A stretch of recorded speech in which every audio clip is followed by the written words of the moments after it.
right, ladies and gentlemen, welcome back to the Old Naturalist. We're on location today at Yes, we are. Secor Metro Park. I am here, of course, as always, with Eric Durbin, the Old Naturalist. And It's always good to be back. and if this doesn't work, this was his idea. So everybody Well, remember we've been that. static. We've been at the world headquarters,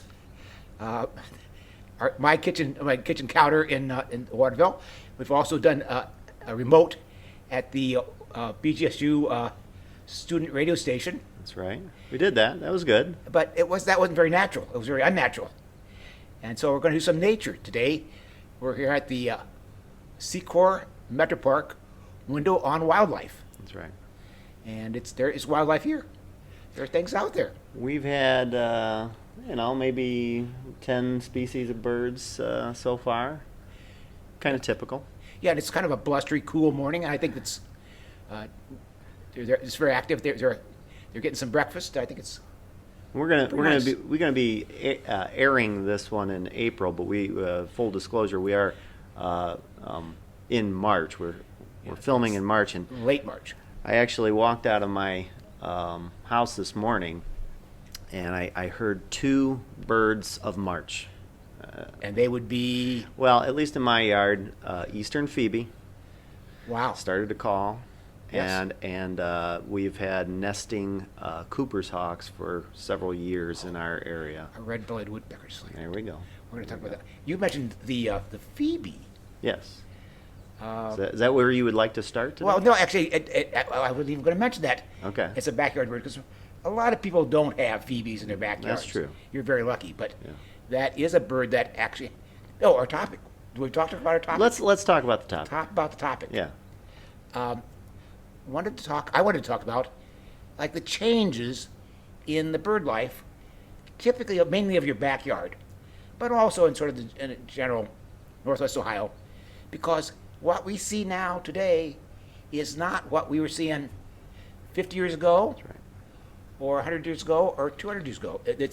There is a constant change, a march, a progression. Some birds increase, some disappear. And a lot has to do with the Europeans coming in here and changing the environment entirely.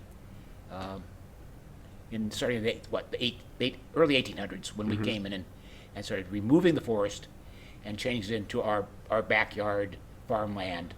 With those lawns. Yeah. So the birds have changed and adapted with it.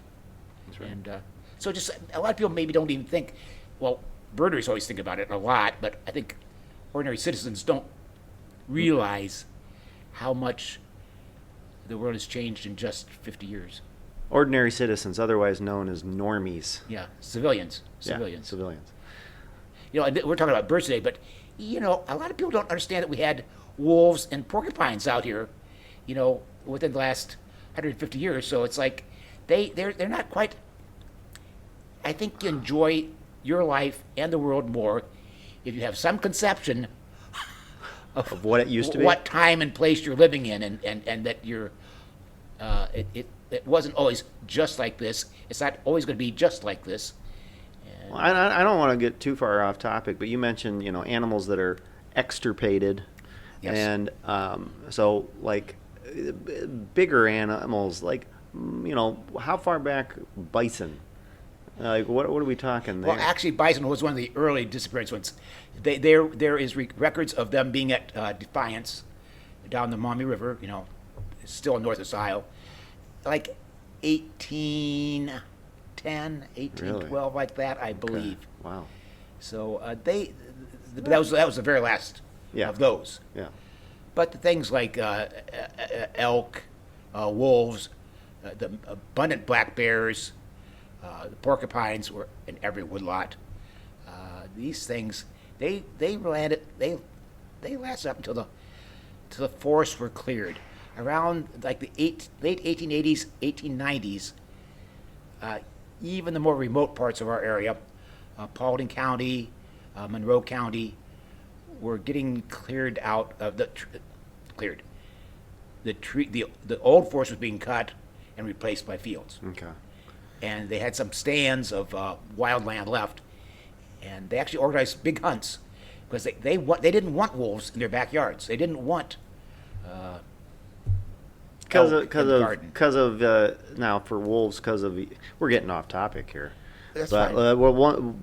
they didn't want them because They were predators. If they took any calf, any take sheep. their shit. Okay, that Yeah, not, that's they're not it. afraid of them necessarily. Oh, manly men are always trying to portray the animals they're killing as being way more dangerous and deadly than they actually are. Yeah. I'm an aficionado of the early days of safaris in Africa, and they're always talking about how dangerous everything is. Right.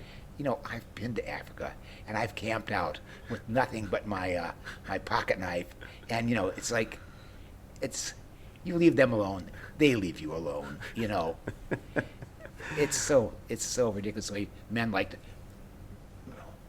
Like a Theodore Roosevelt going to Africa and Killing everything in sight. yeah. And it's one thing. God bless the museum men. I mean, Yeah.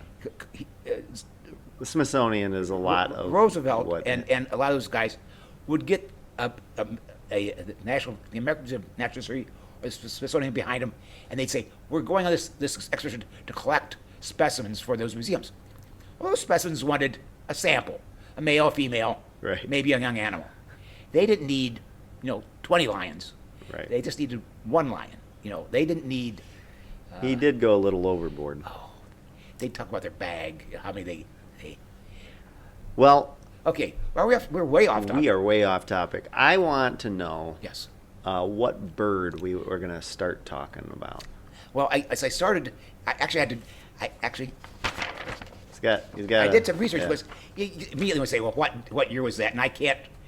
I know generally from my experience birding and with the Toledo Naturalist and people like Elliot Tramer and Harold Mayfield who are knowledgeable, Luke Campbell, people who know birds and shared their information with me.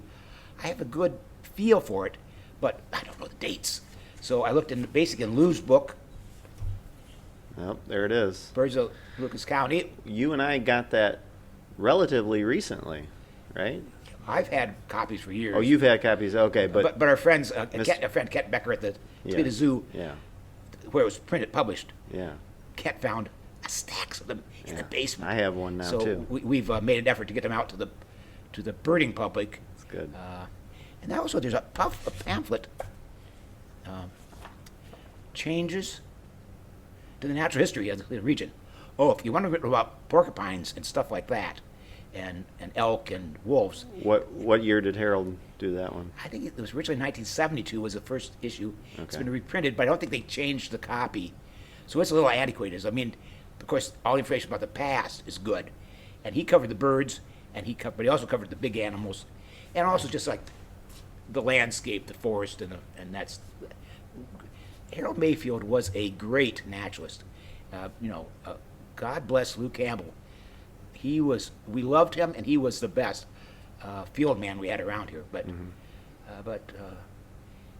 Harold was exceptional. Yeah. Exceptional. Yes, he was. He's a friend of mine. I know you knew him very well. You could put that in my gravestone. Friend Personal friend of Harold Mayfield. a Okay. real naturalist. Okay, that's over with that endorsement's over. Yeah. So anyway, those are my. Anyway, so I realized right away there's different categories, and that tie into. I was looking especially for the birds that we'd find here at the window or on your lawn. Whenever you're listening to this in April, you'll look out the window and you'll see a robin out there. Well, robins were here originally, but this was all deep woods again, and you can imagine that robin on your lawn, there was no habitat like acres and acres of suburban lawns full of Right. imported earthworms. That didn't exist. So that is an example of a bird that was once way more scarce, but with the coming of us changing the landscape into that lawn, orchard, Okay. garden. So the robin has thrived under Thrive. that. It's Yeah. probably the most common bird, isn't it? I mean, Yeah, we yes. get down to that list of most common birds in North America. It's way up there, Okay. way up there. The Ohio State bird, the cardinal. Yeah, I just saw a couple of them out here just a second ago. Well, it was in Ohio. It was in Ohio, but it wasn't in Northwest Ohio. Well, the one thing that we always say about cardinals is that it is an edge species. Yeah. So if you have a area that's heavily forested, it makes sense that they wouldn't have been. Right, right. And they're actually a more southern bird. And Okay. they actually have moved every year. If you look at the charts and the graphs, the bird reports, they're still moving north. They find them, again, our suburban edge, feeder rich Right. environment helps them spread their range. But there were no cardinals nesting in the Toledo area until 1835. There was none on the original, none in Northwest Ohio. They were further south nesting, but not here. And Ohio becomes a state in 1803, but I'm sure the state bird recognition doesn't come till much later. I Yeah, imagine. that's just a modern silliness that we've engaged No, but- in. Yeah. Do you know what the? State rock is, or Yeah, I was gonna say. Do you know what the state amphibian is? no, I don't. I think it's a spotted salamander. Well, that's a fine salamander, but I don't know why it would be This- something special for Ohio. For Ohio, yeah. Who knows? Oh, in the same category as the cardinal, we had those here, tufted titmice, another southern species that has just sort of like become common now Okay. since we've settled it. Here was a surprise for me. Yeah, I'm claiming to know. I knew about cardinals. I knew about tufted titmice. I knew, obviously, you can imagine robins have become more common. House wren, the original bird list of birds of Ohio, all of Ohio, in the 1830s. Different naturalists were writing lists in those days, and there was no house wrens on our list. In the 1830s, there were no house wrens. No house wrens. And that bird is. It's everywhere. You know, It's everywhere. As soon as you know that, if you've got a box in your yard, they'll show up in, whatever. I don't know, April. And it's a little used because it will nest in the wild as well. It nests Right. in the wild as well as It's it cavity nest. cavity nests. A lot of birds have become that depend upon cavities and upon the structures and things. Ooh, do you have a particular bird who's benefited from that? You got one in mind? Well, yeah, I do. You can add in. You're a naturalist also. I mean the eastern bluebird could the elevation of the eastern bluebird be tied to that effort of nesting boxes? Absolutely. Thank you. Absolutely. Thank you. There were bluebirds around. They did exist, but when we arrived, the white man arrived, the European arrived, and started cutting the forest. One of the things they did was they fenced in their pasture land with split rail fences, wood fences with wooden fence posts. If you've ever seen those, they have multiple holes through the upright post Right. that the rails sit into. Yeah. Apparently, those holes were good nesting spots for bluebirds, and they sort of took off when they started. The 1830s, 50s, 60s, Okay, like that. all right. But of course, wooden fences went out of style. First of all, they cut down all the woods, so that constant Ran out of supply of wood. new wood. Now you have to pay for wood to be brought in from Wisconsin or someplace. Right. So you didn't have free wood. And they also went to wire fences and things like that. And bluebirds took a big nosedive, and they were extremely scarce in the middle of the, when I was born, the Right. sorry, 1919, the 1950s, 1960s. People, Got a crow coming in. is that a feeder bird? I don't know if that's a He's feeder not on my bird. list. He's Yeah. not on my list. Okay. I don't know. They will come to a feeder, on the ground. Yeah. But okay, Oh, so so they took a big plunge, and of course people love bluebirds. It's like, is there anything more beautiful? no. I mean, and especially coming in spring. Well, We know actually they're here all around now, but a bluebird in winter against the snow Oh. is it's very nice. So they're good anytime. Yeah, They're good anytime. right. But people were worried, and the naturalists, the TNA, actually had a few members that got committees up to set up bluebird trails of bluebird boxes. They build boxes, nesting boxes, that was determined to be the problem, is there weren't enough cavities. Oh, hey, it all fits together. There were other cavity nesters taking those over. House wrens, other birds that were becoming more numerous, house wrens and starlings and things like that, were grabbing the woodpecker holes that were, Okay. the natural cavity would be a woodpecker hole. But those were being picked off by the other abundant birds. We did an episode last year, and you had the date for the first time that the eastern bluebird has showed up on the Toledo Christmas bird count. I did. Do you remember that? No, I don't. I want to say it was. I could be wrong, but I thought it was like in the 80s. Huh? I mean, could that be? It could be. I don't know. I don't know. Or maybe it was Grand Rapids. I can't remember, but it was a date that was like, wow, compared to what we have now. Yeah. Oh, there's a female cardinal. There we go. Yeah. So it became a rage. I mean, not a rage, but any woodworking book you open up, there's how to make. Have you ever built one? Oh yeah, of course. Okay. Yeah, every Yeah. Boy Scout troop, every Girl Scout troop, Okay, yeah. there's some dad or mom gets out the plans and makes them build bird boxes. So they've had a great resurgence, Right. and now we do it in the winter. That's one of the birds I get in my little neighborhood Mm-hmm. over in the cemetery behind the house. I hear them all the time. They're great. They've come to the yard in the past, but I hear them over there. But they're around. We'll have maybe a half a dozen come to our feeders sometimes, and it's always a treat. And what do you that's for feed sure. them? What do you feed your eastern bluebirds? Well, I'll just do like cracked sunflower seeds. I mean, shelled. Shelled. Yeah. So they'll come to the suet cakes too. Yeah, suet. And that suet makes sense to me. Yeah. Because they are soft food eaters, basically, either like poison ivy berries and fruits and things like that, Right. or insects in the season.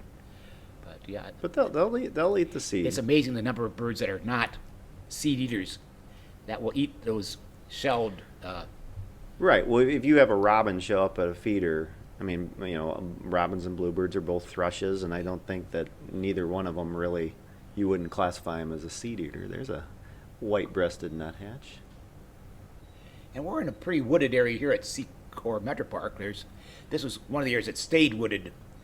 There's some big old trees out there, so it's good. That's why we have a great population of woodpeckers here.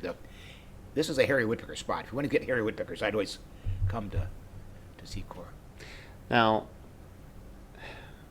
we said edge species, Yes. and I see another bird on your list that I would actually two birds that I would classify as that, and you can correct me if I'm wrong. And where are you looking at my list? I'm looking at this Yeah. right here. That was, again, doing my little research. I ran across Dr. Kirtland, Jared Kirtland, after whom the Kirtland Warbler is named. He was a Cleveland doctor, medical doctor, and naturalist. And he made a list in 1850, or so thereabouts, of birds he believed really increased thanks to us converting land into fields and orchards and Okay. gardens.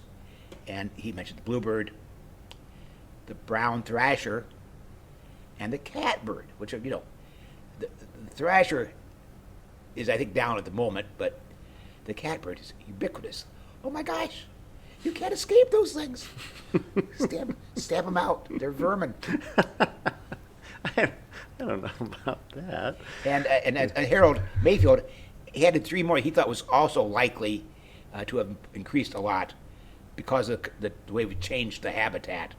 Mourning dove, everybody's got those. Indigo bunting, very common along the country roads, and even Baltimore oriole. I suppose.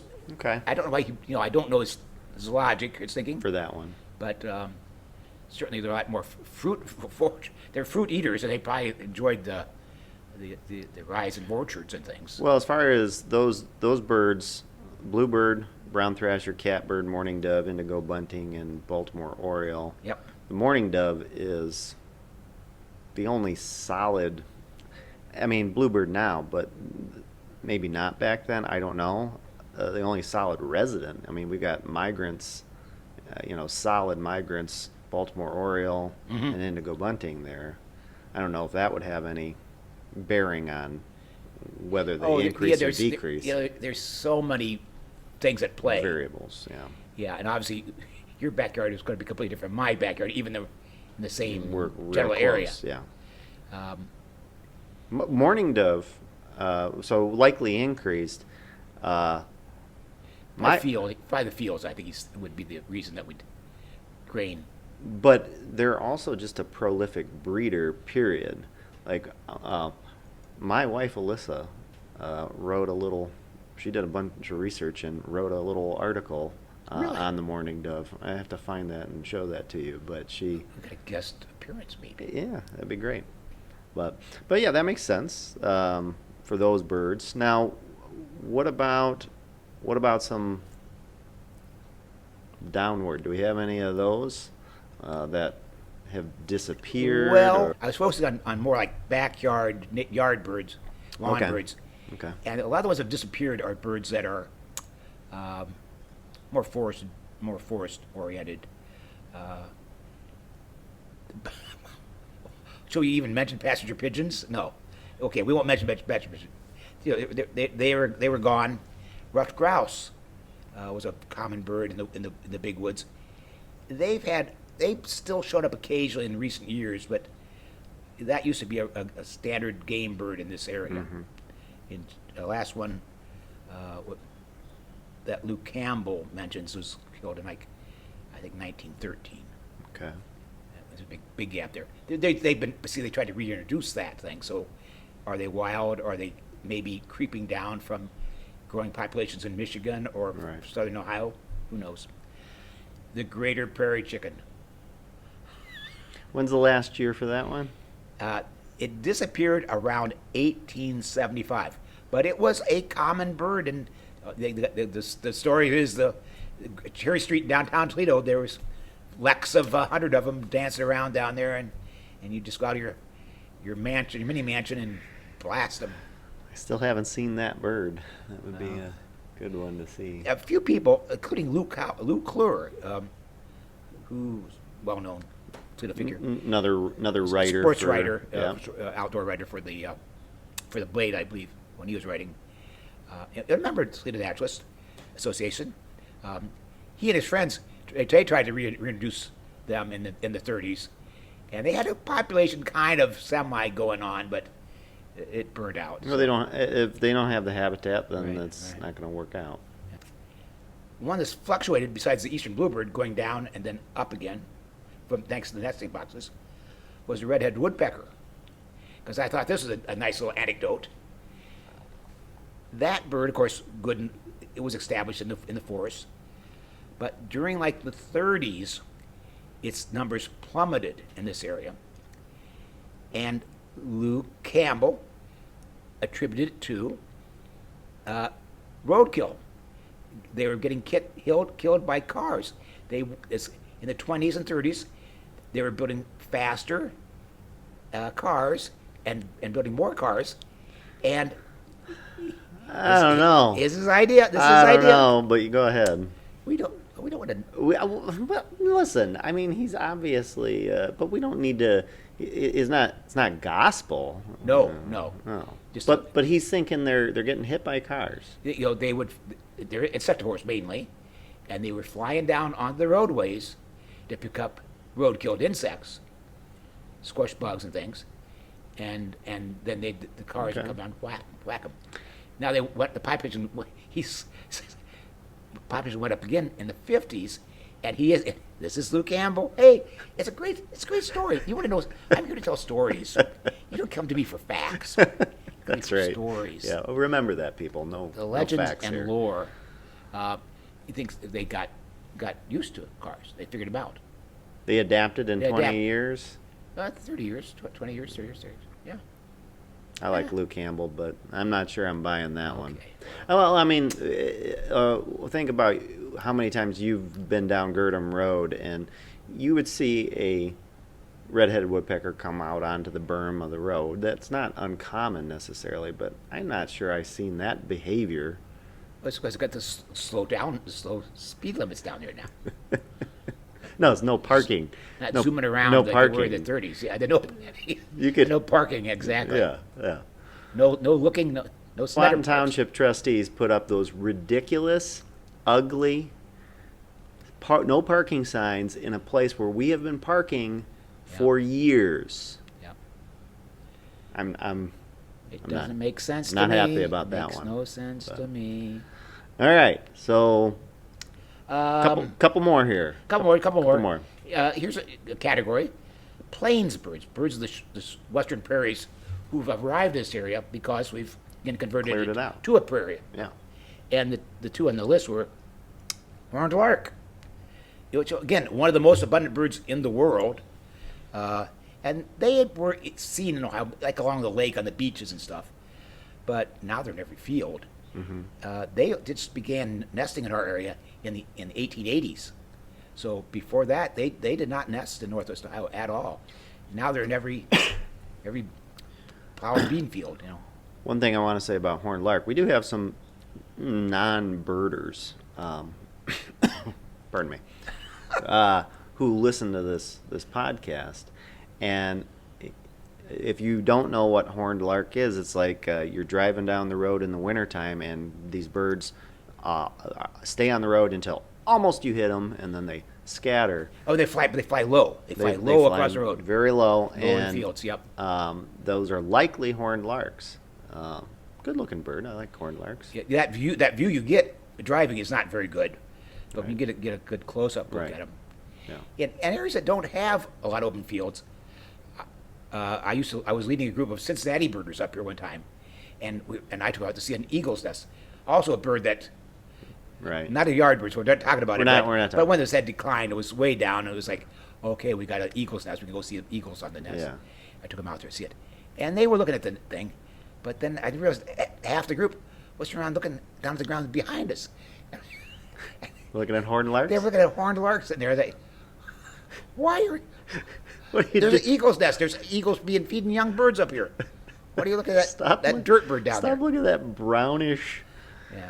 Yeah. It's got little horns. A little bit of yellow on the face. throat. Yeah, He's gorgeous, yeah, little guy. I like and he horned sings larks. wonderfully. Does. He sings wonderfully. How would you describe that? Would it be Like a lark. Like a lark. I would say metallic. Yeah. Big key. Okay. Sorry, Yeah. big key. All right. And the other one is when it was on the western plains, it was called the buffalo bird. I haven't looked at it. So, buffalo bird. It followed it would be associated with the herds of bison on the American Oh, plains. okay. Brown-headed cowbird. Brown-headed cowbird. Okay. Because we didn't have, by the time it got to Ohio, we did not have bison anymore. So Right. we called it a cowbird because it followed the Uh, cows on the pastures. a nomadic bird. Yeah. Yeah. Yeah. Which is the reason for their brood parasitism. That's very insightful. Okay. Yeah. I think that's a good explanation. Not even better than Then what you got Luke Campbell's reason for red-headed woodpeckers woodpeckers? coming down and up again. You're better. Well, I mean I'm just repeating pretty Rumors. common, pretty common knowledge. I Well, think. Lou is making up and you're making up. I know what's going on here. No, actually, that's actually a very good point. Very good point. Well, and now the thing about brown-headed cowbirds. Can't we get these birds to, now that they're not following these herds anymore? Can they start not being the kind of the dirtbag parents of the bird world? Once dirt bag, always a dirt bag. Okay. We won't go to politics right now, but you know what I'm talking about. Okay. Okay. That's those are most of the things I have on my list. You have ring-necked pheasant here. Let's end with The maybe ring-necked pheasant? Ring-necked pheasant. Oh yeah. Well, that is an Asian bird, and it was brought to Europe long ago and was sort of bred to make an ideal hunting bird, for a sportsman to go out and blow up into pieces. And it was introduced into Ohio, first released in the Toledo area in 1902. Okay. So it took off, especially the days where you had more fence rows. The fields would be divided by brushy uh, um, dividing lines. So since the advent of the giant $1 million combines that run straight across the fields, and everybody trying to squeeze every last acreage of production out of every field, the habitat's become unfriendly for ringneck pheasants. They've dropped off precipitously. Not that this is relevant to the conversation of whether bird populations have gone up or down, but the silly, in my view, rules about counting birds. Tell us more. Well, on the Toledo Christmas bird count, we have, I don't know, some field somewhere where a Brian Zweibel-like character might count a ring-necked pheasant at a hunting club that was likely just. You mentioned Brian Zweibel out of not, just as an example of a kind of a birder, Yeah. not a particular birder. No, yeah, right. Well, he, at the end of the day, we're trying to find, every bird you can, and, at the countdown, you'll be asked, hey, did you go get the pet pheasants? Yeah. And that's a good point. Some of these birds, like in particular the ringneck pheasant, and I mentioned the attempt to reintroduce the prairie chicken and the ruffed grouse has been reintroduced. Oh, and the wild turkeys. We have to speak of that topic. Yeah, the birds get established at a certain level, but all those species have constantly been reseeded. People order a crate of baby bobwhite quail and let it go. They order I was going to mention crate bobwhite. They get some pheasant eggs and put them under their Right. hens, and they just get Yeah. all kinds of things. The wild turkey. The last one they saw in the oak openings. It was everywhere, but people love to shoot them, Right. and they ate acorns, so they were common in the oak openings. The last one they shot down and murdered in 1892, and they were gone. But I don't know if I knew it. I knew popular, but it's completely extirpated. from Northwest Ohio, absolutely. Okay. In the year 2000, they reintroduced them in the oak openings, and it was the first reintroduction in Ohio, 2000. 2000. 25 years ago. And I have as good authority. My research assistant, Diane Durbin, did the work. She found this out for me. This was the first reintroduction in Ohio, was 2000 in the oak openings, and look at where we're at now. Oh my they're gosh. they're in all 88 counties. They reduced other places too, obviously. Yeah. Everybody loves turkeys. These hunters do, Yeah. and I don't mind seeing them. They're fun. Oh yeah. They run around. I was down at the Wood County Hospital, a year ago, and they were running around the parking lot attacking cars and things. It was like, yeah, Should be the national bird. well, all of those things. Yeah. All right. Well, Okay, I let us in. Do you want to lead us out. lead us out? I should speak to Talk this. right over there. Well, this has been the latest edition of the Old Naturalist, featuring myself, Eric Durbin, the Old Naturalist, and my co-host and producer and Imagineer. This has an I'm an Imagineer? Imagineer. That's Okay, called. that's good. Brian. Oh my gosh! Really? Brian Zweibel. He- Brian Zweibel. He is the old naturalist, ladies and gentlemen. Brandon Brzezinski. They're all bees. Well, I'll have to cut around. You know what? I'm gonna. Leave that in. Yeah, I'm gonna leave that And in. laugh at me. I'm gonna, Do add the laughing sounds over that. I'm gonna leave that in, and I'll just say, thanks for watching, everybody. We'll see you next time. We hope.